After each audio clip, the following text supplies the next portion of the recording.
Sir ఈ మధ్య మీరు కొన్ని ఇంజెక్షన్స్ వచ్చినాయి విన్నాను. అవి ఏంటంటే హార్ట్ అటాక్ సంబంధించింది. మీరు హైపర్ టెన్షన్ స్పెషలిస్టు, అలాగే జనరల్ మెడిసిన్ అంటారు కదా, ఇంటర్నల్ మెడిసిన్ స్పెషలిస్ట్ కదా.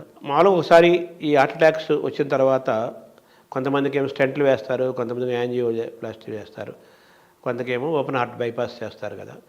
ఇవి జరిగిన తర్వాత మళ్ళీ తిరిగి హార్ట్ అటాక్ వచ్చే అవకాశం ఉందా? చాలా మంచి ప్రశ్న వేశారు. ఇది లాట్ ఆఫ్ టైమ్స్ మన రిస్క్ ఫ్యాక్టర్స్ మీద depend. First of all heart attack ఎందుకు వచ్చింది అంటే సామాన్యంగా ఫ్యామిలీ హిస్టరీ ఉంటుంది. అందుకని అడుగుతాం, మీ ఇంట్లో ఎవరికి వచ్చింది, తల్లి వైపు తండ్రి వైపు, రెండు వైపు పక్కన చూస్తాం. అది ఫ్యామిలీ హిస్టరీ, దాన్ని ఎవరు మార్చలేరు కదా. అది అది అది jeans, non modifiable risk factor అంటాం, జెనెటిక్ నేచర్. రెండోది వచ్చి మన ఎక్వైర్డ్ ఉంటాయి. ఒకటి స్మోకింగ్, ముఖ్యంగా చెప్పుకోవాల్సి ఉంటాయి రిస్క్ ఫ్యాక్టర్స్లో. స్మోకింగ్ ఇట్లాంటివి. ఫస్ట్ టైమే స్టెంట్ వేసి హార్ట్ అటాక్ వచ్చిన వాళ్ళు భయపడిపోయి స్మోకింగ్ మానేసిన వాళ్ళు ఉన్నారు. అలాగే వచ్చినా కూడా మేము ఇది వ్యసనానికి అలవాటు పడి, వ్యసనం అనండి లేకపోతే దాని వ్యసనం అనకూడదేమో, అదొక రకమైన హ్యాబిట్. అది హ్యాబిట్ స్థాయి దాడితే వ్యసనం అంతే కదా. సో అదొక రకమైన హ్యాబిట్. అది వదులుచుకోలేని వాళ్ళు కొంతమంది ఉంటారు. సో అంటే టు హ్యాబిచువేట్ టు ఎడిక్ట్ అంటారు కదా. రైట్. సో అది కంటిన్యూ చేశారనుకోండి, ఇప్పుడు స్టెంట్తో పాటు అది కంటిన్యూ చేస్తే మనకు ఫస్ట్ నుంచే అది ఆల్రెడీ మన డ్యామేజ్ చేసింది. తర్వాత కూడా ఇంకా కంటిన్యూ చేస్తుంటే ఆ పెట్టిన ప్లేస్లో మళ్ళీ స్టెంట్ బ్లాక్ అవ్వచ్చు, కొత్త ప్లేస్లో మళ్ళీ బ్లాకేజ్ అవకాశం ఉంటుంది. కాబట్టి సెకండ్ హార్ట్ అటాక్ వాళ్ళకి డెఫినెట్గా వచ్చే అవకాశాలు ఉంటాయి. రెండోది డయాబెటీస్, ఇంకొక రిస్క్ ఫ్యాక్టర్స్. డయాబెటీస్ సరిగ్గా, ఫస్ట్ ఆఫ్ ఆల్ చాలామందికి అసలు డయాబెటీస్ ఉందని కూడా తెలియదు. మీరు చాలాసార్లు చూస్తుంటాం, హార్ట్ అటాక్ వచ్చినప్పుడే అప్పుడే కనుక్కుంటాం, అరే వీడికి డయాబెటీస్, వాడు ఎప్పుడు చూపించుకోవాలి, అన్ని టెస్టులు చేస్తారు అని అప్పుడు చేసినప్పుడు బయటపడుతుంది అనమాట. అప్పటిదాకా ఎందుకంటే హార్ట్ అటాక్స్ డయాబెటిక్స్లో ముఖ్యంగా చాలా సైలెంట్గా వస్తుంది. అంటే అందరికీ వచ్చినట్టు ఛాతీ నొప్పితో రాదు.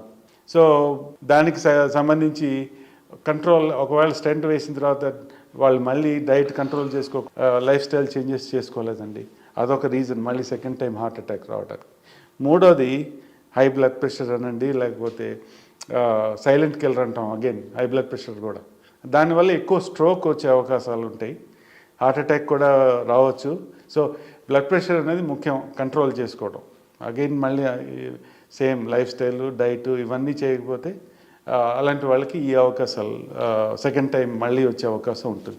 ప్లస్ ఇంకా మనం రోజు మాట్లాడే స్ట్రెస్, ఉద్యోగ ఒత్తిడి అనండి, అది ఆ ఒత్తిడి కంటిన్యూ అయిపోయింది అనుకోండి, హ్యాబిట్స్ వాళ్ళ వర్క్ స్కెడ్యూల్ వల్ల వాళ్ళు మనం చాలాసార్లు ముఖ్యంగా ఈ ఫిల్మ్ ఇండస్ట్రీలో చూడండి, మనం చూస్తుంటాం ఎన్నిసార్లు యంగ్ వాళ్ళు సడన్గా ఎఫెక్ట్ అయిన వాళ్ళు ఉన్నారు.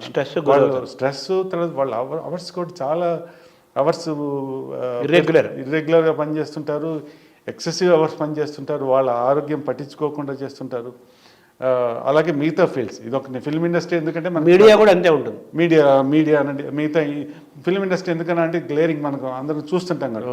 అరే మొన్నటిదాకా బాగున్నారు, సడన్గా విన్నాం మనం. ఇప్పుడు చిన్న ఏజ్లో జిమ్ చేస్తూ వెళ్ళిపోయారు, జిమ్ చేస్తూ ఇప్పుడు కన్నడ విన్నాం. సో ఇట్లాంటివి చాలా మనం చూస్తుంటాం. సో ఓవరాల్గా ఏంటంటే అది యాంజియోప్లాస్టీ చేసినా, బైపాస్ చేసినా, స్టెంట్ వేసినా మళ్ళీ రెండోసారి కూడా హార్ట్ అటాక్లు వచ్చే అవకాశం ఉంది. అవునండి. రెండోసారి వచ్చే అవకాశం ఉంది. అవి చేసినంత మాత్రం హార్ట్ అటాక్లు రావని చెప్పి గ్యారంటీ చెప్పలేము. కానీ మామూలు డాక్టర్స్ ఈ బైపాస్ ఏదో చేసిన తర్వాత ఇంకో 15 ఏళ్ళ దాకా డోకా ఏం లేదు, 20 ఏళ్ళ దాకా డోకా లేదని చెప్తుంటారు కదా, అది ఎంతవరకు కరెక్ట్? అది నేను ఏకీభవించనండి దాంతో. ఎప్పుడైనా సరే అది హార్ట్ అటాక్ అనేది అన్ప్రిడిక్టబుల్ అంటారు. ఎందుకంటే అగైన్ ఇప్పుడు వాళ్ళు చెప్పేది నేను అనుకోవటానికి వాళ్ళు మంచి ఉద్దేశంతో చెప్తున్నారు, సైకలాజికల్గా బూస్ట్ చేయడం కోసం. అదొకటే కాదు, మీరు చూసారు లేదు, వాళ్ళు ఏం చెప్తున్నారు, మేము చెప్పేవన్నీ చేస్తే మీకు 10 ఏళ్ళు గ్యారంటీ డోకా. అది అండర్లైన్, ఆ డిస్క్లైమర్ ఉండాలన్నమాట. ఇవన్నీ పాటిస్తే మీకు 10 ఏళ్ళు అనండి, లేకపోతే 20. ఫస్ట్ ఆఫ్ ఆల్ మన లైఫ్ అనేది అన్ప్రిడిక్టబుల్, ఎంత చేసినా కూడా. బట్ మామూలుగా మనకు తెలిసిన నాలెడ్జ్, సైంటిఫిక్ నాలెడ్జ్ బట్టి అయితే మీరు గ్యారంటీడ్ ఉంటుంది.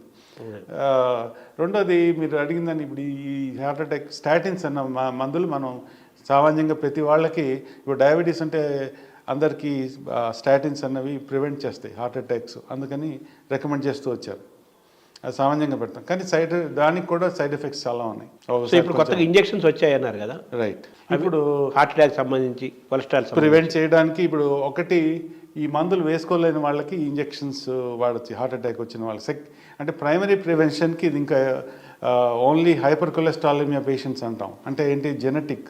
కొంతమందికి పుట్టుకతోనే ఆ జెనెటిక్స్ దానివల్ల వాళ్ళ కొలెస్ట్రాల్ బ్యాడ్ కొలెస్ట్రాల్ వచ్చి 300, మామూలుగా 100 లోపల ఉండాల్సింది 300 లేకపోతే 200 పైన ఉన్న వాళ్ళు ఉంటారు. అలాంటి వాళ్ళకి ఈ మామూలు మందులు పనిచేయట్లేదు. ఇప్పుడు ఇది ఒక వరం అని చెప్పాలి, ఎందుకంటే వీళ్ళకి అగైన్ చాలా యంగ్ ఏజ్లో హార్ట్ ప్రాబ్లమ్స్ వస్తున్నాయి. అది ప్రివెంట్ చేయడానికి ఇప్పుడు కొత్తగా PCSK9 ఇన్హిబిటర్స్ అంటాము, వాటిని ఎస్ఐ కొత్త మాలిక్యూల్ మెకానిజంతో కనిపెట్టారు. దీన్ని SIMRNA అంటాం. ఇప్పుడు mRNA వ్యాక్సిన్స్ వచ్చినాయి, దాంట్లో స్మాల్ SIMRNA మాలిక్యూల్స్తో PCSK9 ఇన్హిబిటర్స్ అంటాం, అవి వచ్చినాయి. ఆ ఇంజెక్షన్స్లో ఫస్ట్ వచ్చినాయి ఎవ్రీ 2 వీక్స్కి తీసుకునే ఇంజెక్షన్స్ వచ్చినాయి.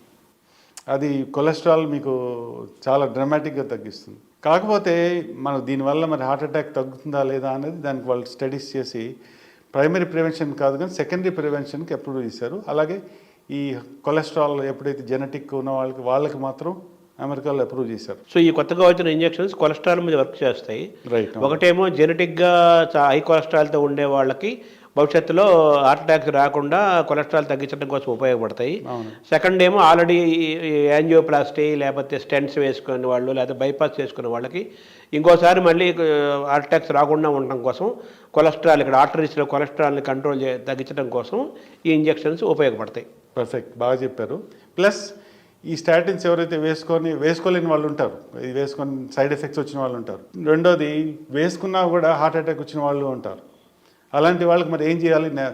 మనం ఆల్రెడీ మ్యాక్సిమం డోస్ స్టాటిన్స్ వేసుకుంటున్నాం, చేయాల్సినవన్నీ చేసాం, అయినా మళ్ళీ బ్లాకేజ్ వచ్చింది. దానికి ఏం చేయాలి అంటే ఇప్పుడు ఈ మెడిసిన్స్ వల్ల చాలా ఎఫెక్టివ్గా వితిన్ 1 month మీరు LDLని యూరోపియన్ గైడ్లైన్స్ వస్తే ఈ బ్యాడ్ కొలెస్ట్రాల్ వచ్చి 50 లోపలే మెయింటైన్ చేయాలంటారు ఈ రికరెంట్ రిస్క్ ఉన్న వాళ్ళకి. అంటే 50 ఏళ్ళ వయసులో వాళ్ళకి లేదండి, మామూలు ఈ కొలెస్ట్రాల్ లెవెల్ అన్నమాట, బ్యాడ్ కొలెస్ట్రాల్ లెవెల్ అయితే ఉంటుందో మామూలుగా హార్ట్ అటాక్ వచ్చిన వాళ్ళకి 70 లోపల ఉంచుతూ ఉంటాం. బట్ ఈ రికరెంట్గా వచ్చిన వాళ్ళకి సామాన్యంగా 50 లోపల ఆర్ ఈవెన్ 40, ఎంత తక్కువ వీలైతే అంత మంచిదని చెప్పని దానికి ఇది చాలా ఎఫెక్ట్గా పనిచేస్తున్నాయి ఇంజెక్షన్లు. అందులో ఈ ఫస్ట్ జనరేషన్ వచ్చి 2 వారాలకు ఒకటి వచ్చే ఇంజెక్షన్ వచ్చింది. ఇప్పుడు లేటెస్ట్గా ఈ మధ్య ఒక 2 సంవత్సరాలు అయింది, అది 6 నెలలకు ఒకసారి వచ్చే ఇంజెక్షన్. అంటే ఫస్ట్ ఒకటి మాత్రం బూస్టర్ డోస్ ఇస్తూ ఉంటాం, ఒక నెల ఇచ్చిన తర్వాత 3 నెలల తర్వాత ఒకసారి ఇచ్చిన తర్వాత మళ్ళీ 3 నెలల తర్వాత ఒక డోస్ ఇస్తాం, ఆ తర్వాత ఎవ్రీ 6 months. సో ఒకటేమో ఎవ్రీ 2 weeks ఇంజెక్షన్ అనుకోండి, ఇంకోటికి వచ్చి ఎవ్రీ 6 months, కానీ ఫస్ట్ డోస్ మాత్రం 3 months తర్వాత ఇచ్చి ఆ తర్వాత ఎవ్రీ 6 months. యాక్చువల్లీ యూఎస్లో ఎవ్రీ ఇయర్కి ఫ్లూ షాట్స్ అని ఇస్తుంటాం, ఇక్కడ మనకి ఇంకా తక్కువ అనుకోండి. ఫ్లూ ప్రివెంట్ చేయడానికి యాన్యువల్గా ఆ సంవత్సరం వచ్చిన ఫ్లూ ప్రివెంట్ చేయడానికి ఫ్లూ షాట్ ఇక్కడ కూడా వస్తున్నట్టుంది కదా, ఫ్లూ ఇంజెక్షన్స్ ఇస్తున్నారండి ఇప్పుడు. అంటే లేటెస్ట్ ఇక్కడ అంతగా ఎక్కువ నేను చూడలేదు. అంటే ఈ కరోనా వాతావరణంలో రైట్, ఆల్మోస్ట్ కరోనా కూడా ఫ్లూ లాంటిది అని చెప్పేసి ఒక నిర్ణయానికి వచ్చింది, ఫ్యామిలీ ఆఫ్ వైరస్ కాబట్టి ఫ్లూ ఇంజెక్షన్ చేసుకుంటే సరిపోతుందని లేటెస్ట్ గా ఫ్లూ ఇంజెక్షన్స్ కూడా చేస్తున్నారు విన్నాను నేను. ఓకే, ఇక్కడ నేను మరి నాకు ఇండియాలో మరి ఫ్లూ ఇంజెక్షన్స్ అంత ఇచ్చినా కూడా తీసుకుంటున్నా నేను వినలేదు, అంత వేరే లేటెస్ట్గా విన్నాను నేను. ఓకే, కానీ ఫ్లూను కోవిడ్ కలిపి ప్రివెంట్ చేయడానికి ట్రై చేశారు ఆ వ్యాక్సిన్, కానీ అంత ట్రయల్స్లో అంత సక్సెస్ కాలేదు. ఇంకా 2 సపరేట్గానే ఇస్తున్నారు యూఎస్లో అయితే, ఫ్లూ వ్యాక్సిన్కి కోవిడ్ వ్యాక్సిన్కి సపరేట్గానే చేస్తున్నారు. ఇప్పుడు మీరు చెప్తున్న ఈ ఇంజెక్షన్స్ కొలెస్ట్రాల్ మీద వర్క్ చేస్తాయి. అవునండి. ఆ కొలెస్ట్రాల్ అంటే కూడా జనరల్ కొలెస్ట్రాల్ కాకుండా హార్ట్ ఏరియాలో ఉండే ఆర్టరీస్ ఆ ఏరియా కొలెస్ట్రాల్ డిపాజిట్ అవ్వకుండా చేస్తాయి. రైట్, దాన్ని కంట్రోల్ చేస్తాయి. అవును, ఇన్ జనరల్ హార్ట్ ఒకటే కాదు, కెరాటిడ్స్ అనండి, కంప్లీట్ ఓవరాల్ కొలెస్ట్రాల్. అవును, వాటిలో కొలెస్ట్రాల్ మీద ఎక్స్క్లూజివ్గా వర్క్ చేస్తాయి ఇంజెక్షన్స్. అంటే ఇంజెక్షన్స్ ఫర్ కొలెస్ట్రాల్ కంట్రోల్ అంతే కదా. అవును. సో ఇప్పుడు ఈ ఫ్లూ ఇంజెక్షన్స్ లాగా ఇది ఇప్పుడు 6 నెలలు కూడా ఇంకా ఫ్యూచర్లో సంవత్సరానికి ఒక ఇంజెక్షన్ చేసుకుంటే ఇక మీరు వరి అవసరం పని లేదు, ఈ ట్యాబ్లెట్స్ చేసుకునే పని లేకుండా వచ్చే అవకాశాలు కూడా ఉన్నాయి.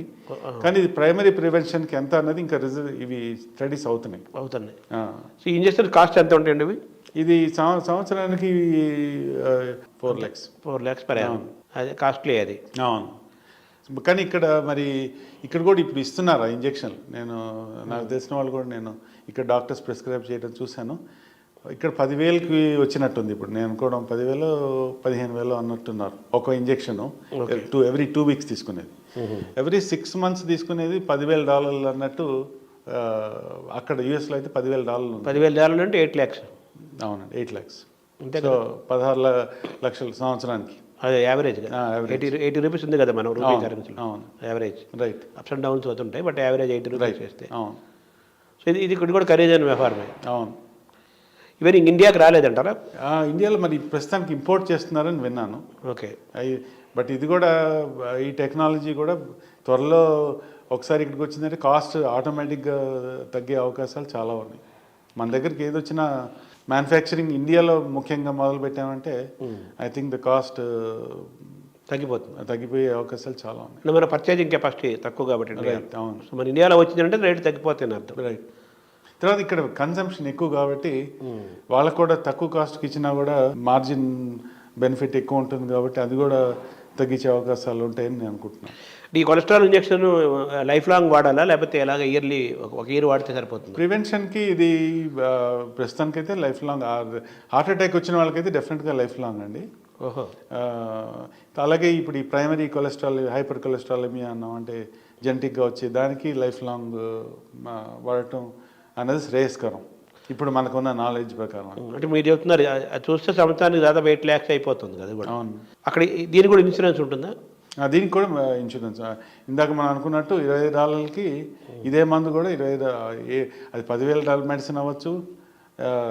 ఇదైనా వాళ్ళకున్న టియర్స్ ఉంటాయి, కొన్ని టియర్స్లో ఈ టియర్ అయితే మీకు $20కి వస్తుంది.